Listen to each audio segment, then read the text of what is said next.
Selamat malam pemirsa, kembali lagi bersama saya Andini Ika dalam program Rush News, menyajikan berbagai informasi yang aktual, tajam, dan terpercaya dari berbagai penjuru di tanah air. Mulai dari isu hangat di dunia politik, peristiwa sosial yang meresahkan warga, perkembangan ekonomi yang tentu berdampak kepada kehidupan sehari-hari, hingga kabar terbaru dari dunia olahraga. Berikut adalah rangkuman berita malam hari ini. Wali Kota Bekasi, Wijaya Hutomo, tengah menjadi pusat perhatian setelah isu dugaan korupsi yang melibatkan dirinya viral di media sosial. Kabar tersebut didukung dengan adanya tangkapan layar dan juga narasi yang menyebutkan bahwa ada aliran dana yang tidak wajar dalam pembangunan infrastruktur kota. Menanggapi hal tersebut, Wijaya Hutomo langsung memberikan pernyataan resmi. Ia membantah keras tuduhan yang beredar dan menyebut informasi tersebut sebagai fitnah yang bisa saja datang dari pihak yang kurang senang terhadap kinerjanya yang dianggap sudah mulai memajukan kota Bekasi. Wijaya juga mengimbau masyarakat untuk tidak mudah terprovokasi oleh informasi yang belum terbukti kebenarannya. Lalu, untuk isu ini, ia menyatakan bahwa ia sudah menyerahkannya kepada kuasa hukumnya. Untuk perkembangan informasi lebih lanjut, kita akan terhubung dengan rekan kami. Silahkan Tiba Widiati. Baik, terima kasih Andini. Saya sudah berada di Plaza Patrio Candrabaga. Saya akan mewawancarai Bapak Wijaya Hutomo selaku Wali Kota Bekasi. Selamat siang Bapak, boleh minta waktunya sebentar? Selamat siang.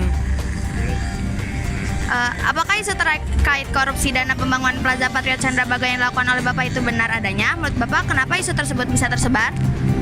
Itu semua isu yang tidak benar ya.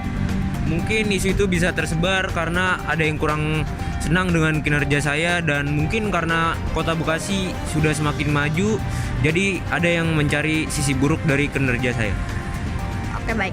Apakah Bapak tahu siapa yang menyebar isu tersebut dan apakah sudah mengambil tindakan untuk pelaku yang menyebar isu? Untuk urusan itu saya tidak tahu menau. Yang pasti sudah diproses lebih lanjut oleh ahli hukum saya dan akan ditindaklanjuti lebih lanjut. Oke, sekian. Terima kasih Bapak.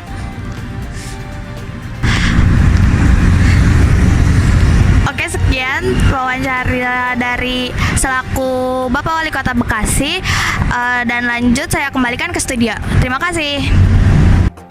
Baik, terima kasih Widiba Widiati dan selamat melanjutkan tugas kembali. Selanjutnya dari berita sosial. Aksi penjamretan kembali marak terjadi di kawasan Kayuringin, Kota Bekasi. Namun pada kali ini, peristiwa tersebut terjadi pada siang hari. Diketahui korban merupakan seorang laki-laki muda yang tengah asyik bermain handphone di sebuah jalan dalam kawasan lingkungan yang sepi. Menurut saksi mata, pelaku beraksi cepat dengan menggunakan sepeda motor, langsung merebut handphone dari tangan korban lalu melarikan diri. Kejadian ini mengundang perhatian warga karena biasanya aksi penjamretan terjadi di malam hari. Namun kini mulai bergeser ke waktu siang ketika tingkat kewaspadaan justru lebih rendah. Pihak kepolisian telah menerima laporan dan sedang melakukan pengecekan ulang terhadap CCTV di sekitar lokasi untuk mengidentifikasi pelaku. Berikut laporan langsung dari lokasi kejadian oleh rekan kami. Silahkan Imade Arya. Baik, terima kasih Andini. Di sini saya sudah berada di tempat terjadinya pembegalan tersebut. Langsung saja saya ingin menanyakan pada salah satu saksi mata. Selamat siang Pak, boleh dulu perkenalkan dulu nama Bapak siapa? Siang, nama saya Genta Abel. Baik, saya ingin menanyakan terlebih dahulu kronologi terjadinya pembegalan tersebut. Oke, terjadi kronologi, saya sedang ingin ke warung Madura di depan sana. Saya sedang jalan, nah terus tiba-tiba kayak ada orang nggak dikenal. Saya pikir ingin cuma jalan aja kepada korban. Ternyata dia melakukan tindak kekerasan dan mengambil HP korban. Baik, apakah pihak dari korban, baik itu keluarganya, sudah dihubungi atau belum? Sepertinya sudah, dan kita juga sudah menghubungi kepolisian untuk mencari pelakunya. Karena ada bukti CCTV juga. Apakah ciri-cirinya sudah diketahui atau belum dari CCTV tersebut? Sepertinya sih sudah, soalnya terlihat plat nomor dari dari pelaku. Apakah sudah ada laporan untuk pada pihak polisi? Sudah, tadi saya sudah melaporkan. Untuk lebih lanjutnya saya kurang tahu, bisa langsung ditanyakan kepada korbannya. Baik, Mungkin terima kasih untuk Bapak Genta. Saya langsung saja kembalikan kepada studio. Baik, terima kasih Made Arya dan selamat melanjutkan tugas kembali. Baik pemirsa, kami akan kembali sesaat lagi setelah jeda yang berikut ini. Tetaplah bersama kami di Rush News.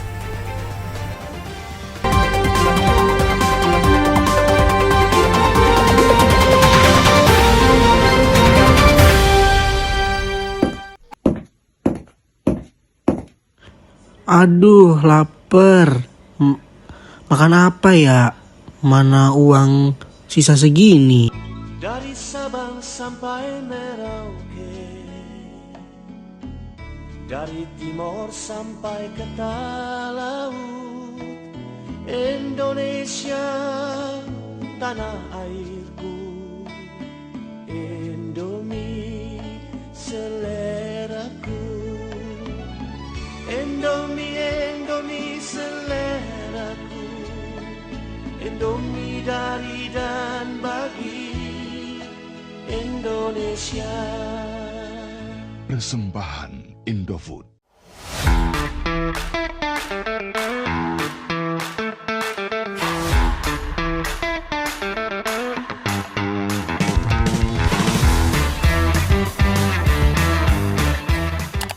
Cuaca panas, merasa lelah, dan haus saat beraktivitas.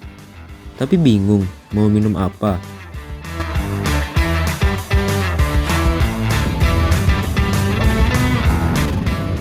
Pocari Sweat, minuman pembangkit ion jaga cairan tubuh. Kemasan praktis dan formula isotonik sempurna.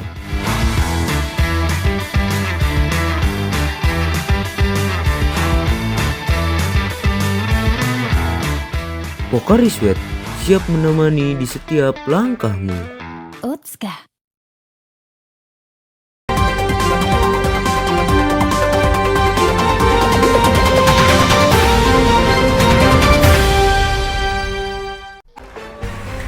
Berikutnya dari sektor ekonomi. Diketahui harga emas antam belakangan ini kembali mengalami kenaikan yang cukup signifikan. Dalam sepekan ini, harga emas antam menyentuh angka kenaikan tertinggi dalam 3 bulan terakhir.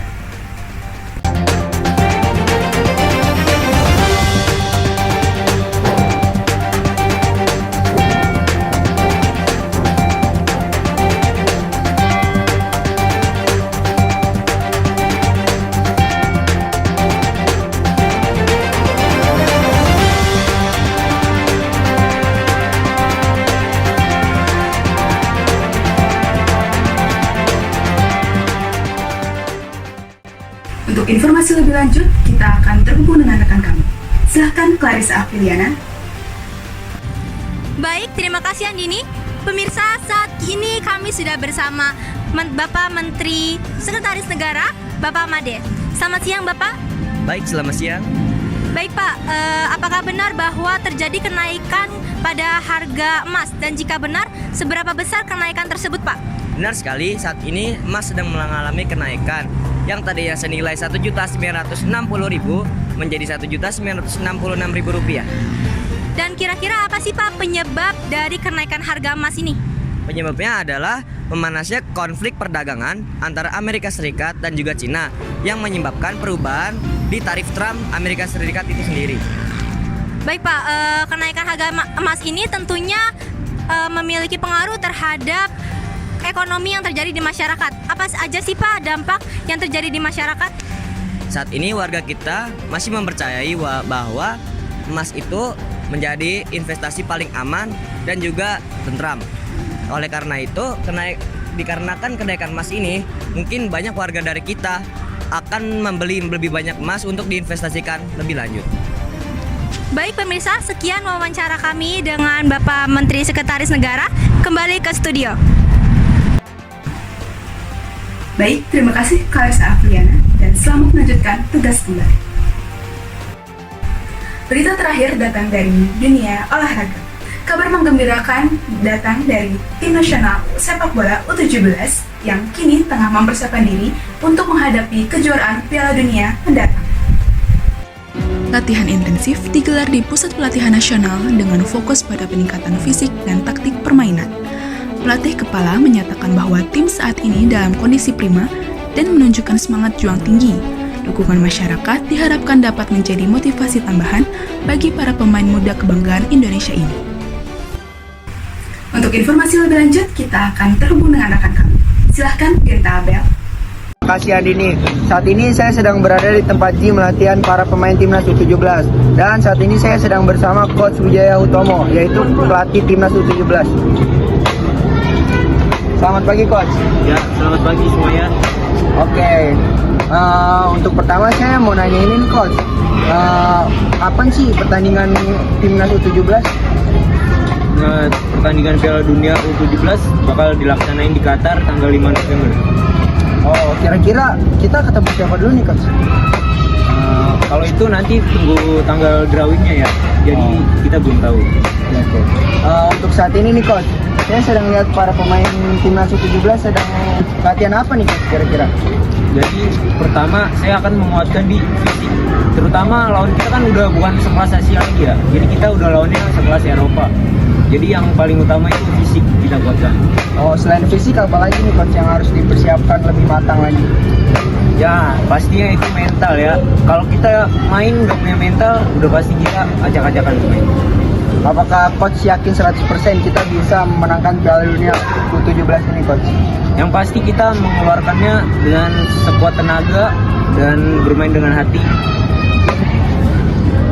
Oke, kan secara postur para pemain Qatar dan pemain Cina ini pada gede-gede banget ya Coach badannya. Untuk mengatasinya gimana sih Coach? Ya makanya itu saya bakal melatih fisik mereka nih agar fisiknya kuat ya. Walaupun kita secara postur kalah, tapi kita mental jangan sampai kalah. Oke, cara melatih mental agar para pemain timnas U17 lebih disiplin lagi gimana Coach?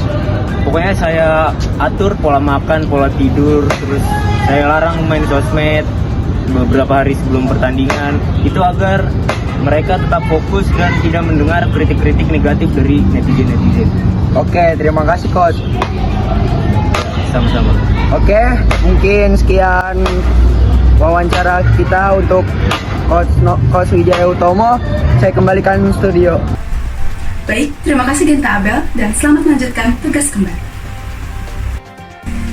Pemirsa, demikianlah rangkaian berita utama pada malam hari ini. Tetaplah waspada dan bijak dalam menyikapi berbagai informasi yang ada. Tetap mendukung kemajuan bangsa dengan menjadi warga negara yang bijak dan peduli. Saya Andini Ika pamit undur diri. Terima kasih atas perhatian Anda. Sampai jumpa dan selamat malam.